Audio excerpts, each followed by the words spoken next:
I want to bring in Ryan McCormick tonight. He's a managing partner and crisis communications expert at Goldman, McCormick, Public Relations. Ryan, is Twitter in a death spiral? No, not at all. Twitter's annual revenue in 2021 stood at $5 billion. They are the 9th most visited website globally.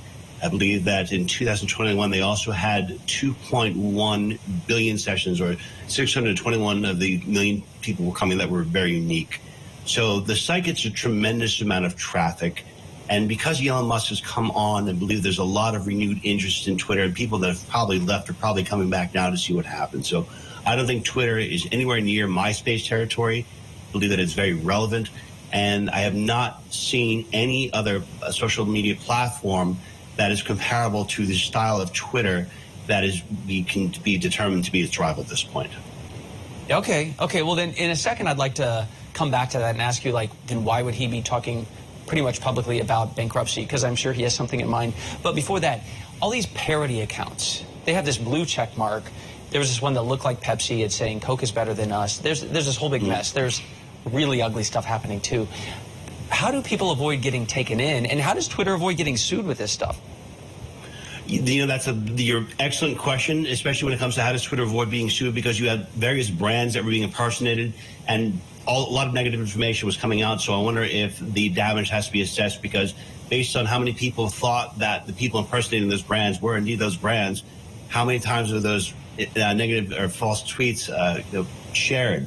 Sure, I'm sure that's something that's going to have to be assessed. Now, how do you prevent something like this? Well, on a case-by-case basis, I think Twitter has to be very thorough in its process in terms of making sure that you can only verify after you're presenting a lot more information. As far as users go, I mean, you have to kind of think logically to say, well, why would a brand come out and say negative things or things that are inconsistent with what it believes or what its values are?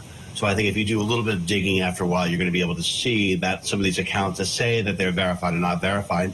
Likely, I can understand why Elon Musk would allow people to just get that blue check mark after $8, because that really did open the door to a lot of things like this. Paul Graham, he's a public intellectual.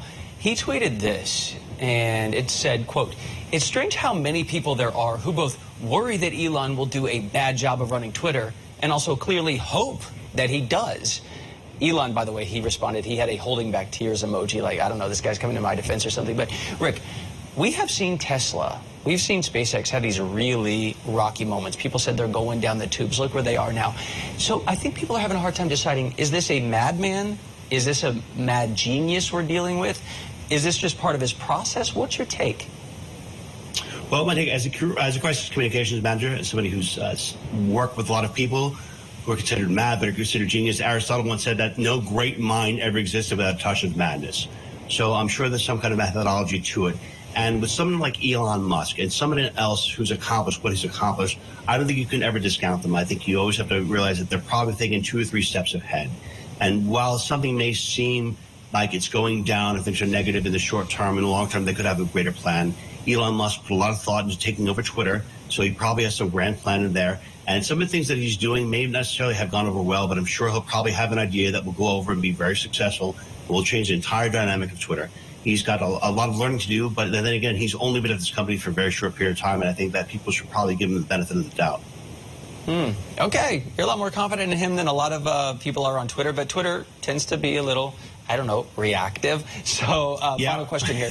When you're hearing something like bankruptcy, as a crisis manager, would you tell him to be talking that way? I don't know. To me, I thought, if you do bankruptcy protection many times, you can lay off people, you can restructure in ways you couldn't before. Do you think that's what he's up to? I'm really not sure. I mean, I think we say bankruptcy, it doesn't really invoke, confidence. And I understand why he'd be saying it. Maybe it's something else that he wants to do. Maybe he's doing that purposely, or he's getting rid of employees purposely because he has some other plan for it. But generally speaking, I wouldn't necessarily think throwing the word bankruptcy around would be a positive thing. Okay. Here I am, everyone. We're going into bankruptcy. Yeah, it struck a lot of people as odd, but let's see. Yeah. Ryan McCormick, some really interesting stuff here. Thank you.